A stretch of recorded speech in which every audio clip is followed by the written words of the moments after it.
Beberapa pekan terakhir ini kita mengalami suhu yang cukup terik di berbagai belahan Indonesia. Ini disebabkan karena pengaruh posisi semu matahari di bulan September ini dan juga dipengaruhi oleh fenomena El Nino. El Nino adalah salah satu komponen dari fenomena ENSO, El Nino Southern Oscillation, yang merupakan sebuah siklus alamiah yang terjadi di Samudra Pasifik. Fenomena El Nino terjadi ketika suhu permukaan laut di wilayah tengah dan timur Samudra Pasifik menjadi lebih hangat dari biasanya. Ini memiliki efek domino pada iklim global, termasuk cuaca di berbagai wilayah dunia. Salah satu tanda utama El Nino adalah peningkatan suhu permukaan laut di daerah tengah dan timur Samudra Pasifik. Peningkatan ini bisa sangat signifikan dan berlangsung selama beberapa bulan hingga tahunan. El Nino juga mempengaruhi pola angin di atmosfer dan menurunkan angin perdana yang biasanya bertiup dari timur ke barat di atas Samudra Pasifik. Ini menyebabkan perubahan pola hujan, angin, dan suhu di berbagai wilayah dunia. Akibat dari perubahan pola angin dan suhu permukaan laut, El Nino dapat mempengaruhi cuaca dan iklim di berbagai tempat. Ini termasuk banjir, kekeringan, badai, dan perubahan suhu yang tidak biasa di berbagai negara. El Nino juga dapat memiliki dampak signifikan pada ekosistem laut dan darat.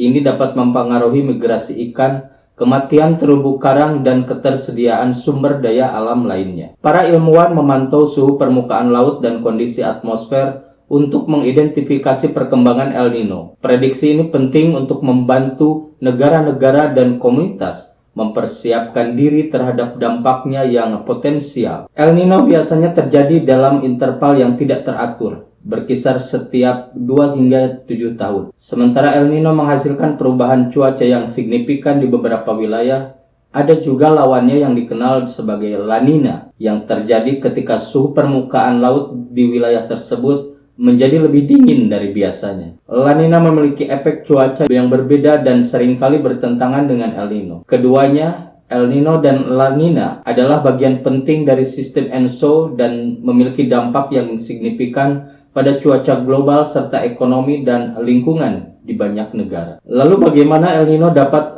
berdampak pada ekonomi? El Nino dapat memiliki dampak ekonomi yang signifikan di berbagai negara di seluruh dunia. Pengaruhnya tergantung pada seberapa kuat dan berapa lama El Nino berlangsung, serta bagaimana negara-negara dan wilayah tertentu dapat mengatasi dampaknya. Berikut adalah beberapa cara di mana El Nino dapat mempengaruhi ekonomi. Yang pertama, bidang pertanian. El Nino dapat menyebabkan perubahan pola hujan yang dapat mengganggu pertanian. Di beberapa daerah, ini dapat mengakibatkan kekeringan yang menghancurkan tanaman, sementara di tempat lain, banjir yang disebabkan oleh El Nino dapat merusak hasil panen. Kondisi ini dapat menyebabkan kerugian ekonomi yang besar bagi sektor pertanian. Yang kedua, di bidang perikanan. Perubahan suhu permukaan laut yang disebabkan oleh El Nino dapat mempengaruhi migrasi ikan dan kelimpahan spesies tertentu, dan ini dapat berdampak negatif pada industri perikanan, mengganggu produksi dan ketersediaan ikan. Lalu berikutnya, energi. El Nino dapat mempengaruhi pasokan energi, terutama di sektor hidroelektrik dan tenaga air. Kurangnya curah hujan akibat El Nino dapat mengurangi kapasitas pembangkit listrik hidroelektrik,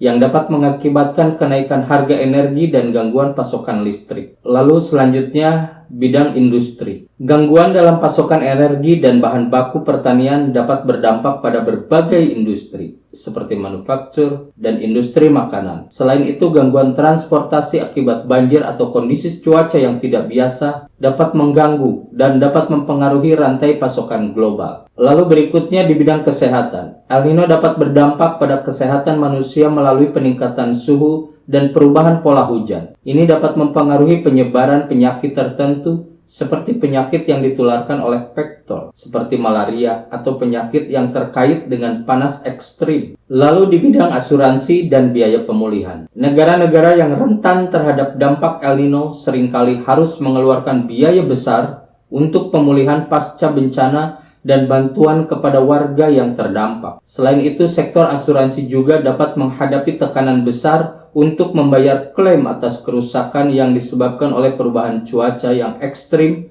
yang berhubungan dengan El Nino. Penting untuk dicatat bahwa dampak El Nino dapat bervariasi dari satu episode El Nino ke episode El Nino yang berikutnya dan tergantung pada kondisi awal cuaca dan iklim di berbagai wilayah. Oleh karena itu, pemantauan dan peringatan dini terhadap El Nino sangat penting bagi negara-negara dan komunitas yang berpotensi terkena dampaknya, sehingga mereka dapat mengambil langkah-langkah yang tepat untuk mengurangi kerugian ekonomi dan dampak sosial. Demikian, semoga bermanfaat.